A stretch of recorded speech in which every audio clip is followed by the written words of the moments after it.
I went to Luziger High School over here in Lawndale, and they had a wonderful shop called Aviation.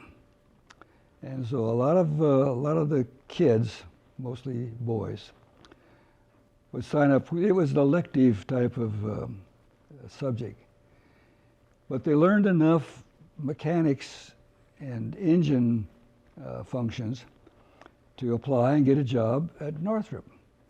This was before the war, 1939. And so I took this course and enjoyed it very much because I'm quite familiar with the mechanics of things and how they are built.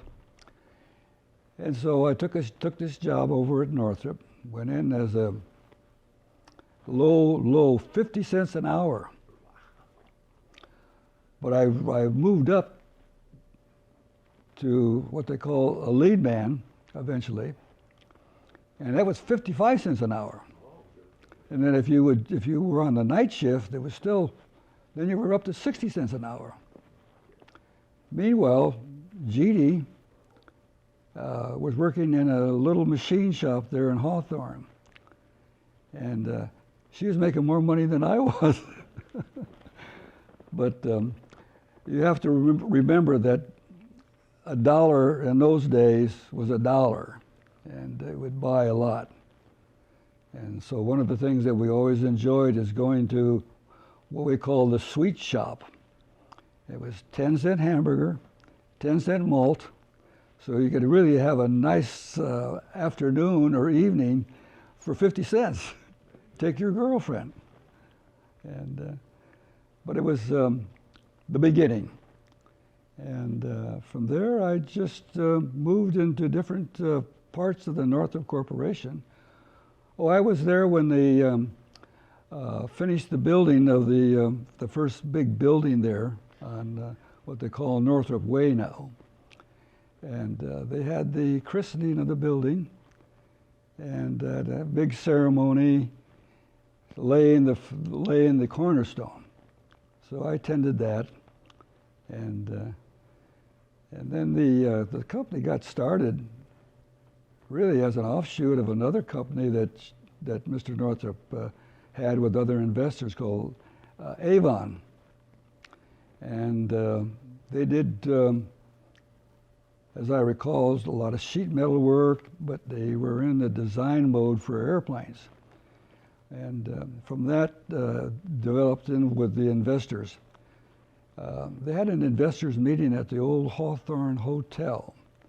And Jeannie's father was one of the original buyers of the stock when they had the IPO. And so it's been sort of a family thing with us for many, many years. But as the company progressed, I progressed, and I spent a lot of time in different jobs, different places, and finally at my retirement, where I was executive director of Middle East marketing for the Middle East and North Africa. And I had my retirement in 1987, April, as a matter of fact. So my career at Northrop has been a wonderful experience. And it was filled with opportunities to foster the company ahead, particularly in aircraft sales. And the people that I work with at Northrop were just wonderful to associate with. I enjoyed it very much.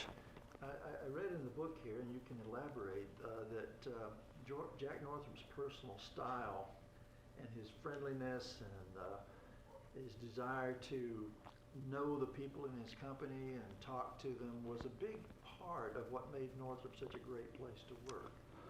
Well, Mr. Northrop used to come down to the shop or to the engineering department and talk with the people. He was a type of man that was interested in people, and particularly those that worked for him. So he would be, you wouldn't know it until he come wandering through the shops or talking with people in the engineering department and other departments. But he was very much an employer that people could look up to and admire and want to know and be befriended. So we were sort of a happy family. Well, my particular interest, of course, has to do with the flying wing. What's your first remembrance and your involvement with the YB-49 or the XB-35? Well, one of the jobs I had at Northrop was in the flight test department. And I was just a mechanic in the flight test department. But then I got into knowing more about the instrumentation of the flight test functions of the airplane. And I was transferred up to, at the time, Muroc Air Base. And my job was attending to the instrumentation, along with others, of the XB-35. And I had a chance to fly in the airplane. What was that like? It was a wonderful experience. I'd flown in other airplanes before that, so the airplane function was not strange to me. But this job, I was sitting in the back of the airplane, which was originally the design function of the navigator and gunner. And he was a person that would operate the radar and the fire control system. And so we had a big instrumentation box full of all the duplicate instruments that were on the airplane, plus all of the flight test hookups for the telemetering type of functions. And it was built in sort of a theater style, only very miniaturized. And we had a couple of Brown recorders, and we were recording the stress on certain parts of the airplane. And it was a full set of instruments, duplicate from what the pilot were looking at in the flight engineer. But we were recording it, and recording it on a 35 millimeter camera. Really? Yeah. And now what's a Brown recorder? A Brown recorder was an instrument that registered the temperatures of different places where you would put the pickups on. And it had to be calibrated. And one of the things that you did is you had to be calibrated with ice. In other words, it gets to a positive 0. And you had to go over early in the morning and pick up some ice from the cafeteria and put it in the bottles, which had a probe in there that sensed the temperature of the ice. And that was your calibration point for the Brown recorder. But you knew that was 32. Yeah. Did this record on a roll of paper or? Yes, it was recorded on a roll of paper. And pens? Like yeah, it had and as I recall, all the instrumentation information, the photos and everything, were sent down to the engineering department down in Hawthorne. And so that was a function of the flights, was to get data that was be very important in the design of the airplane, because the XB-35 was so new, so different, that every piece of information that you could get on the performance of the airplane, the stress points, the temperatures, and so forth, would be very important to further development of the airplane. But it was an interesting flight. Now, how many flights did you make on the Flying Wing? I made one flight and was scheduled to go up on another flight, but that flight was aborted. But we had an engine fire, and the boss, personal friend, a longtime friend, Hetzel was his name, Eustace Hetzel. And he's still alive. We still see him every once in a while. He lives over in Downey. A wonderful man. He's been my mentor for years. H-E-T-Z-E-L? Beg pardon? You spell his name H-E-T-Z-E-L? Yes, you're right. And he was in charge of the crew that was doing the recording and the instrumentation work. So he says, well, I think perhaps we better see if we can get that fire out. And and also we should start landing. It's a very crude escape system for the airplane. You know, today we have the ejection seats. We have all kinds of automatic systems for parachutes and seat ejections. And the escape system was a knotted rope, so you could get to the big escape hatch. But it was very problematic that you could get out of that airplane by using the rope. But I had my place all picked out. I was back in the back of the airplane, and there was a hatch there, so I could just more or less just step out if I had to. But so you made an emergency landing at Muroc? well, I don't think it was called an emergency landing. It was just a landing. Yeah. It was because as I recall, the fire on the engine was put out by the fire system that it had aboard, and so nobody was really excited about it. I had to unload the camera and take it in because it was a type of camera that ran at a pretty fast speed. And used to have 2 or 3 different cassettes, drums really, of film that you had to change during the flight, depending on how long the flight was going to be. You said that was 35 millimeter film? Yeah. Now, was this what was it recording? Was it taking a picture of the gauges? Or Yeah. In this flight box, the instrumentation box, the lenses and the camera and the distance from the instruments was set up to the point that it had an optimum view. And you'd start the camera when they were going to run a test, for example, and record what the instruments were reading. As I said, there was more than just the flight instruments of the airplane. These were the instrumentations that was placed all throughout the airplane. all the sensors? All the sensors. So that was a system that we used. Now telemetry was all done digitally, right.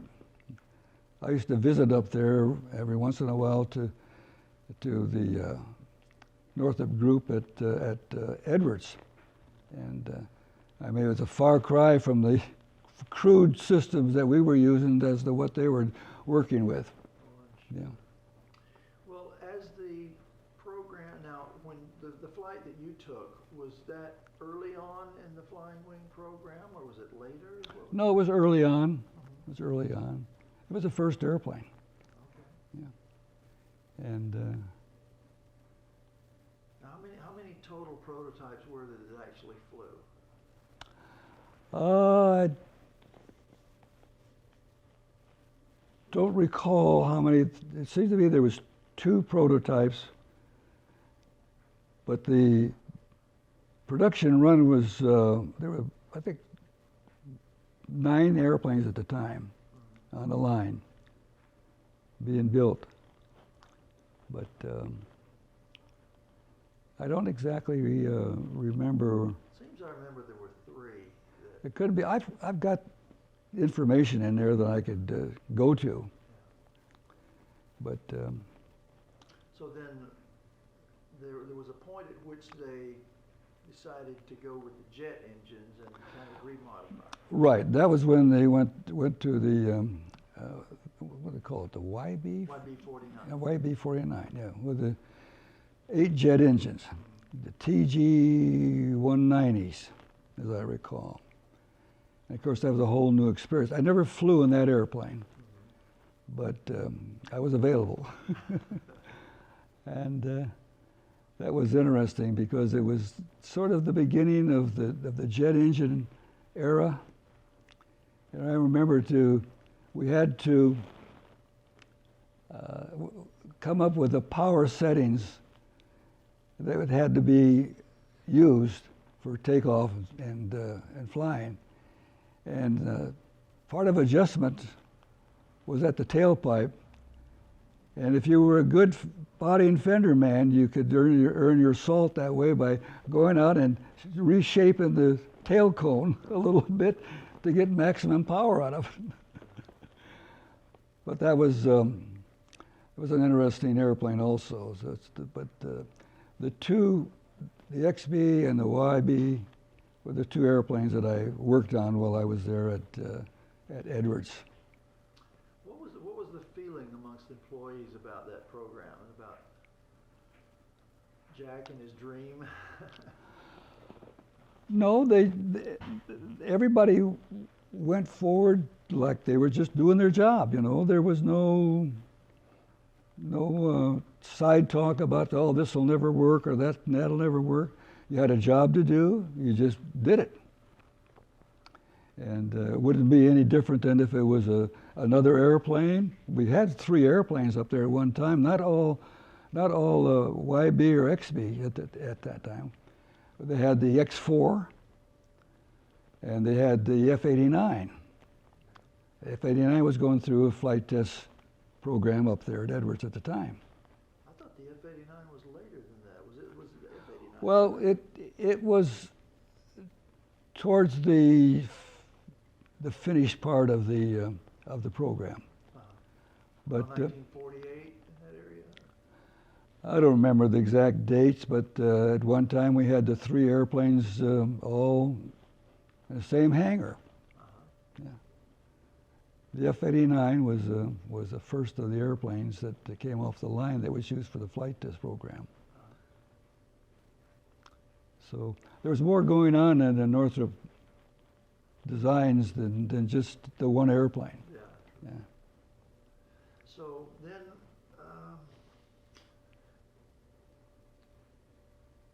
what do you remember about the successes or problems with the flying wing?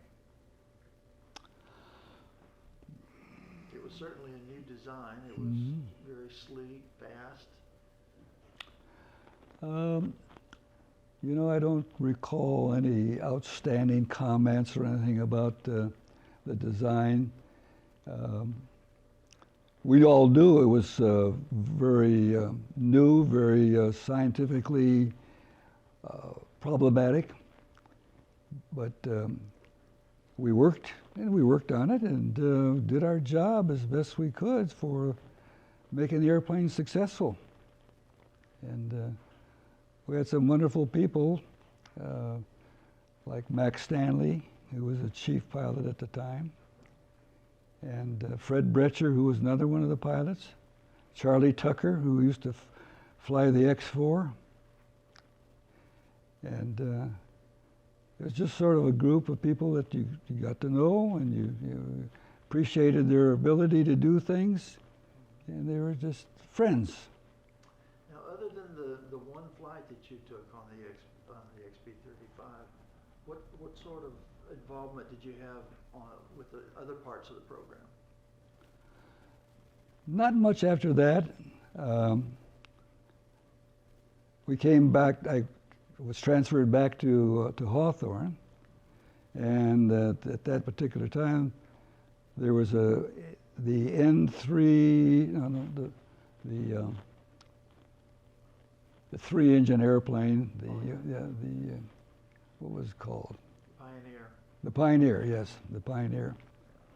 And I flew in that airplane, transferring water from one tank to the other. Really? Yeah, that's just the CG changes. Uh-huh. And we were doing some CG calibrations. Okay. The Pioneer, yeah, the N-23. Yeah, that was an interesting airplane. They had a problem with that. They couldn't get that one sold. No, it was just at the wrong time. Yeah. Yeah. Too many C-47s available. Yeah, but it was a specialized airplane. It was going to be a specialized airplane. And, Short field. yeah, and they ended it up, doing most of the flying up in Alaska. Yeah. But that was an interesting airplane. Well, now, when the cancellation came about, tell me about that story. Well, let's see, where was I?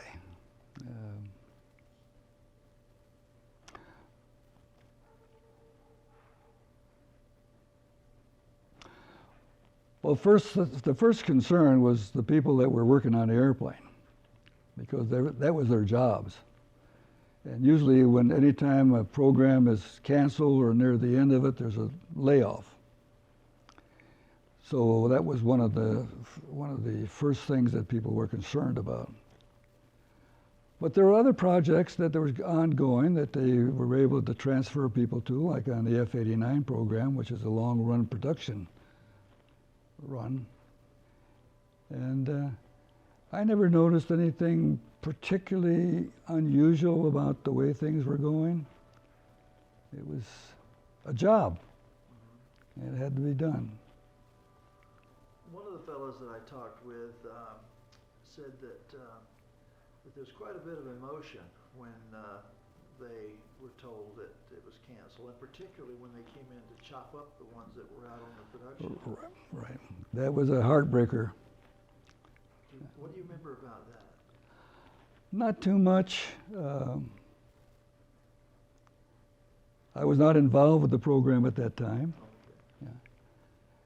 But it was a real heartbreaker to have them come in and with their torches and tear the airplanes apart.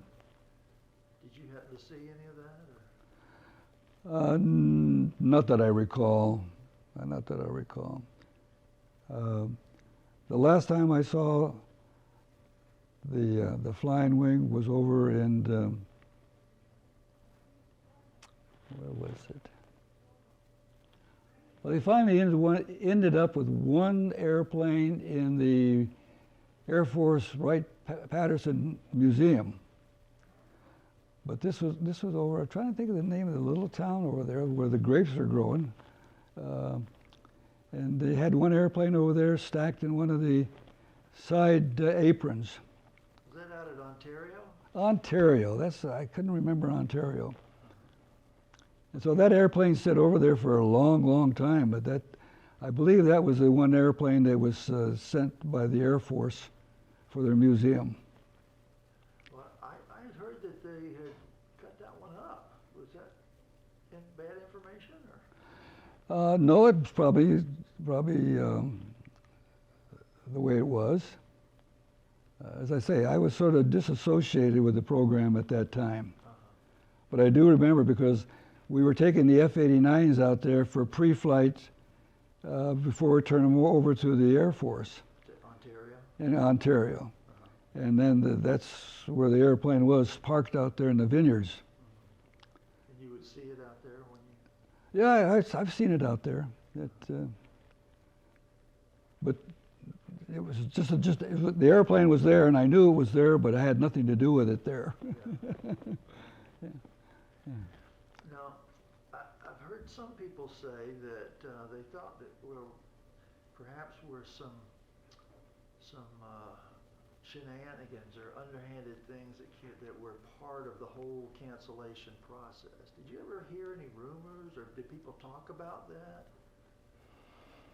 Nothing more than what they would read in the paper, because I don't recall any emotional activity at all with regards to it.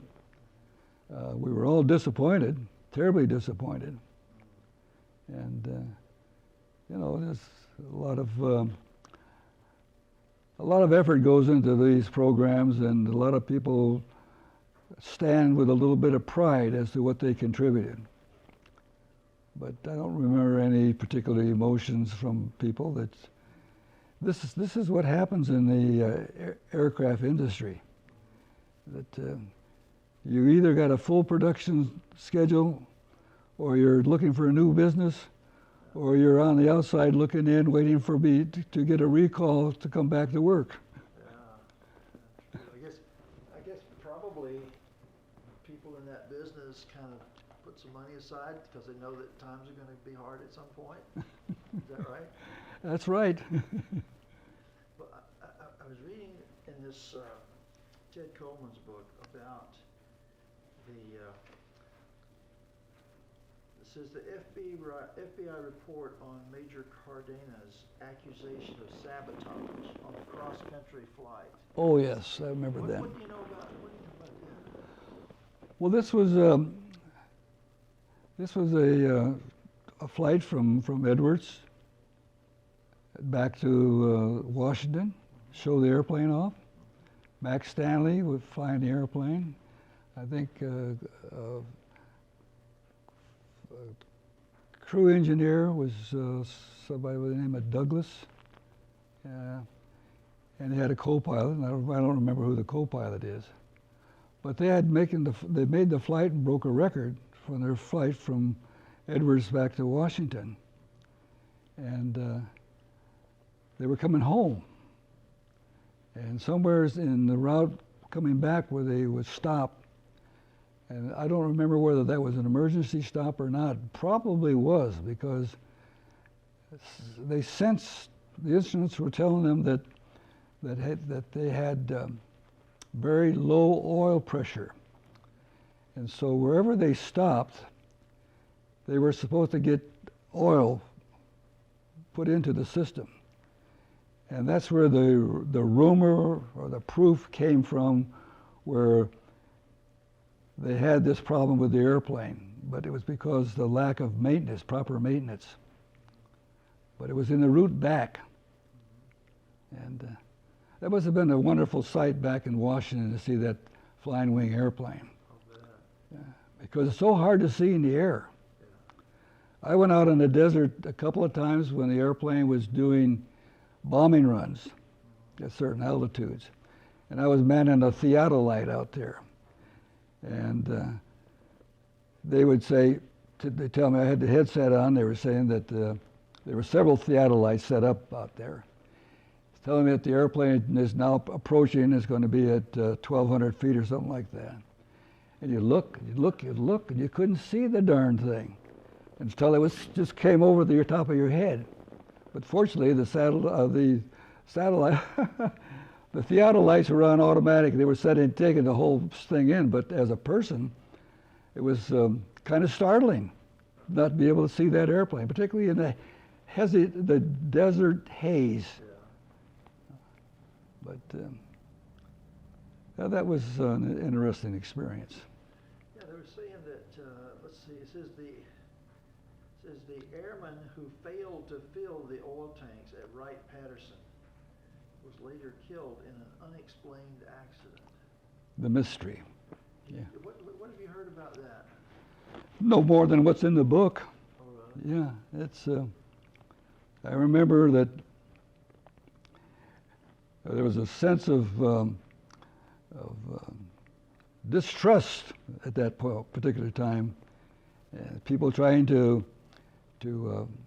not wreck, but to kind to slow down the sail of the airplane by showing its not his capability, but the ability to maintain long distance flights. But I have the same information. I want to get some documents I want to show you. Sure. I'll go get them now. Well, let's just finish this. Okay. Do that. Okay. Let's see. So it says the official report on Captain Glenn Edwards' fatal crash still remains classified after 40 years. That sounds kind of suspicious, doesn't it? Say that again. It says the official report on Captain Glenn Edwards' fatal crash in the YB-49 still remains classified after 40 years. That sounds kind of suspicious that they would still keep that classified after 40 years.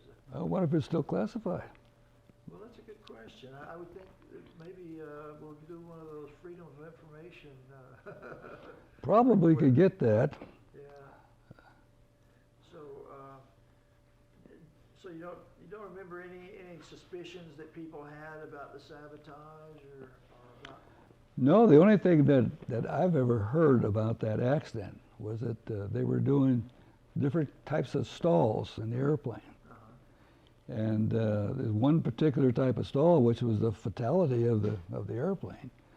I don't know whether it was a power stall or what kind of a stall they were doing. I haven't seen the flight card on that.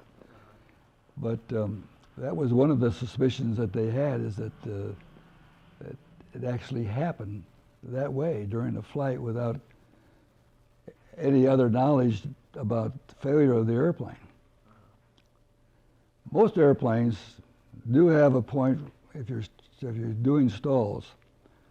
If you're not on your toes with the airplane, you could hit what they call a flat spin. And Well, that's the only thing I've ever heard about that program. I've heard that Glenn Edwards,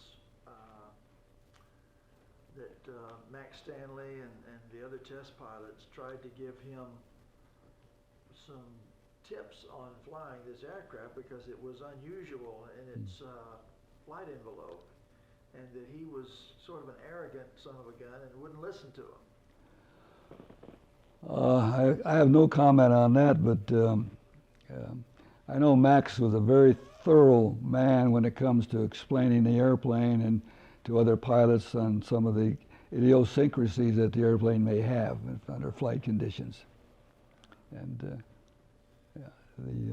Did they normally, you mentioned something about the Black Widow being used as a chase plane yes, during test flights. yes. Was it unusual for there not to be a chase plane on the day that Edwards died?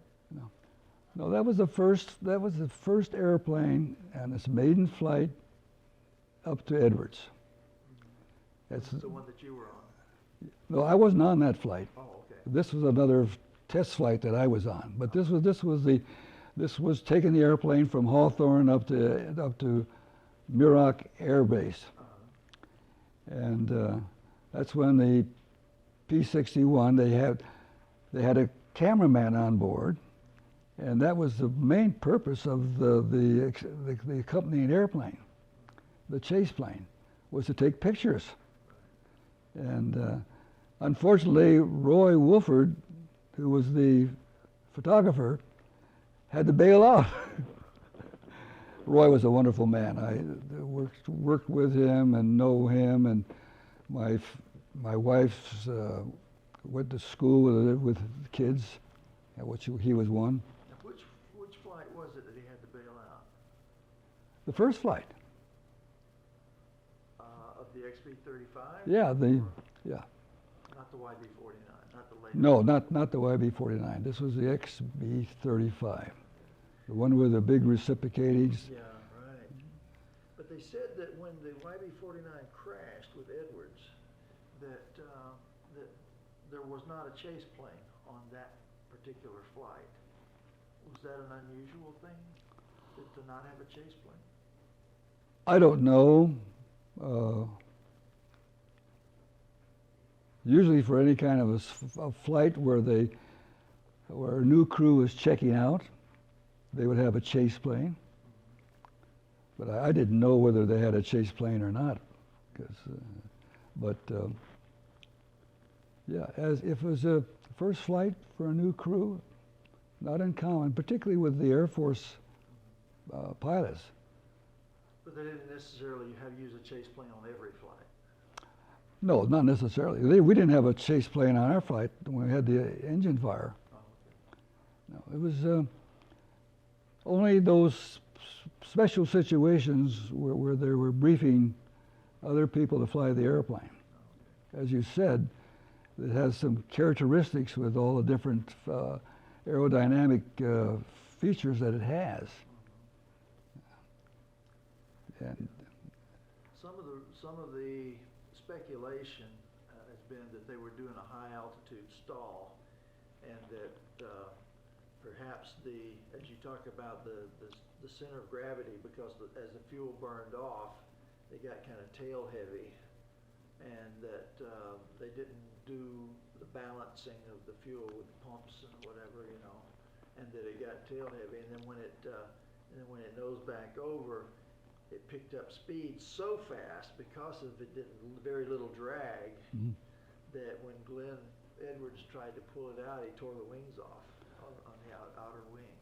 Because people said that they saw the outer wing panels floating down separate from the center part, and they were found at a different location. And so have you ever heard any of that? Or? no, No. that was the speculation that was going on. I actually went out to the crash site. Oh, you did? Up there by Mojave, Mhm. and dug down in the dirt, and I've got some pieces of that. Would you like one? Yeah, I'd like a piece of the airplane. I've actually got a little plastic baggie. Oh, With wonderful. some little pieces of that aircraft. Wonderful. Yeah, I'd be glad to send you one. I love those kind of mementos. Yeah, I actually took one of the pieces I had made a tie tack. Oh, very clever. Yeah. That's kind of fun. So, just tell me a little bit about.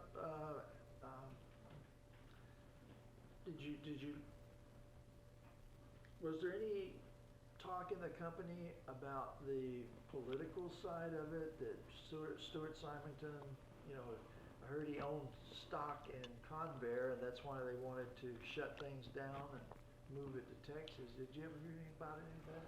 Well, we all heard the story about why the airplane was canceled. It was just purely and simply a political move to bring the business down to what was it, Consolidated, General Dynamics Consolidated.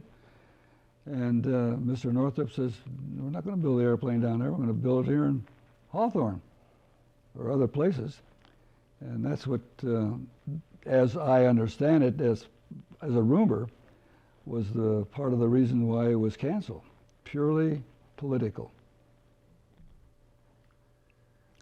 They wanted some faction of the Air Force wanted the B-36. The bigger the airplane, the further it'll fly.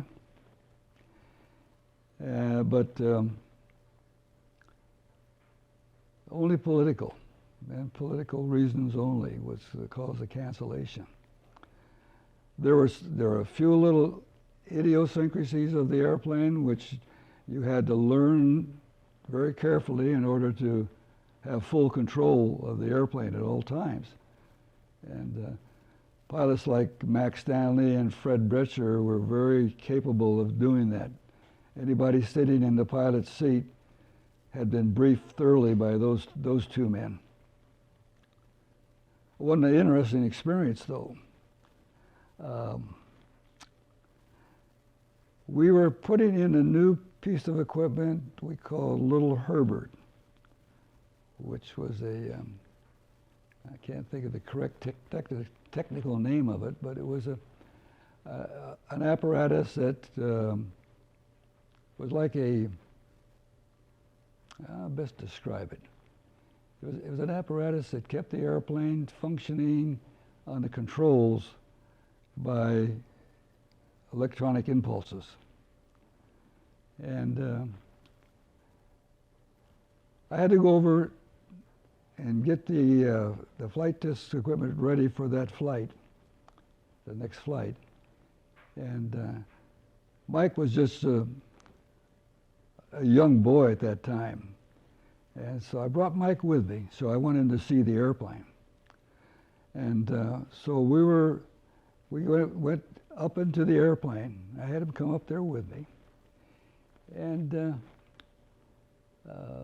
one or two of the technicians were up there installing the equipment for this little Herbert. And a cavalcade of cars suddenly appeared outside of the hangar, and people coming in from those cars, all kinds of brass, generals. And I don't recall Mr. Northrop being there at the time, or anybody from the company there as directing the parade. But Mike and I and another technician were up in the airplane, and pretty soon the people down below said, "Can we come aboard?" I said, "Yes, sir. You can step right up there on the ladder." And guess who it was? Charles Lindbergh. He was a guest of the Air Force, and I'm sure he was there to see all of the various airplanes that were being tested. Because at one time, at that particular time in the history of Edwards Air Force Base, they had every company that manufactured some kind of an airplane had test vehicles up there. The place was crawling with test vehicles. I mean, some of the strangest things that you ever want to see. But they were there, and that was where they did all the flight testing at that time. But Mr. Lindbergh, he just poked his head up there and looked around, and said thanks, and dropped down out of the hatch.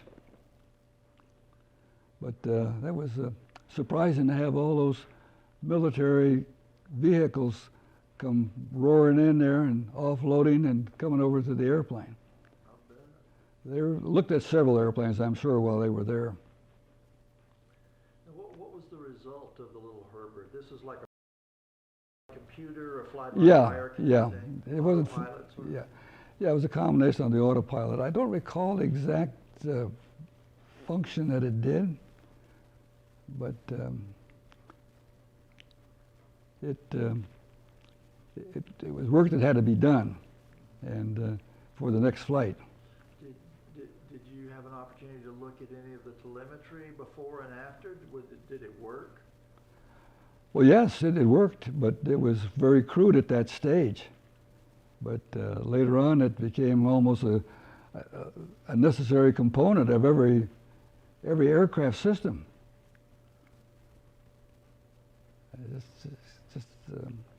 I've heard that the F-16 is so unstable that it couldn't fly without some sort of a stabilizing augmentation. That's what it was, a stabilizing augmentation.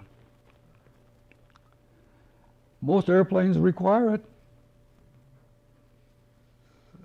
Being unstable from the very time it came off the drawing boards. But that's a wonderful improvement to the flight control system. Of course, now the flight control system is all digitized. No more hydraulic systems to speak of, except for the landing gear. One of the things I read in Ted's book was the fact it seems like Northrop is always getting dumped on by the government with one program or another, that they're getting the short end of the stick. Is that a feeling that is common amongst the people who work there, and is there any explanation for that? Well, it's a common feeling because, when they cancel a program, what else can you think about except the fact that you weren't the chosen one? And that was the latest experience with the F-16 and the F-20. And of course, that followed on with the YF-23, and which was the latest one. And fortunately, the Navy picked up the design of the Cobra and Navy-ized it, and it's been one of the most successful programs. F-18, yeah. Right now, the F-18 is probably doing 90% of the bombing over there in the Middle East. And, yeah, that was a wonderful airplane. But it was here again, the political machine worked its magic, and the YF-22 was chosen. Lockheed was the golden-haired boy on the block. But I feel proud of Northrop the way it has completely always had a comeback and did a wonderful job of designing new airplanes and new systems, particularly the systems. And they've always managed to keep the group together from each generation to another, and it's still in operation, doing very well. Now, I've heard it said that Jack Northrop, in his last days, was given an opportunity to see a model of the B-2, so that he would know that his dream had not died. Yeah. Have you heard anything about that? I got a picture of it. You'd like to see it? Yeah. Tell me the story first. Well, no more than the story that you just told me about they had a surprise visit, which was not a surprise to Mr. Northrop, but it was a surprise to the people that were involved when he got there. But they brought him in and showed him the airplane, and I don't know what his reaction was, but I'm sure it was a wonderful reaction. It's such a warm person that it's just, you feel so comfortable around him. And but that was, I'm so happy that they did that. I remember one time that a bunch of the guys down in the engineering department got together when Mr. Northrop resigned and left, went back to Santa Barbara, Montecito, where he lives. And he had a special desk made, like a wing. And the guys got together and disassembled this big mahogany desk and took it up to Santa Barbara and assembled it and presented it to him at his home. And that was a wonderful thing for those people to do.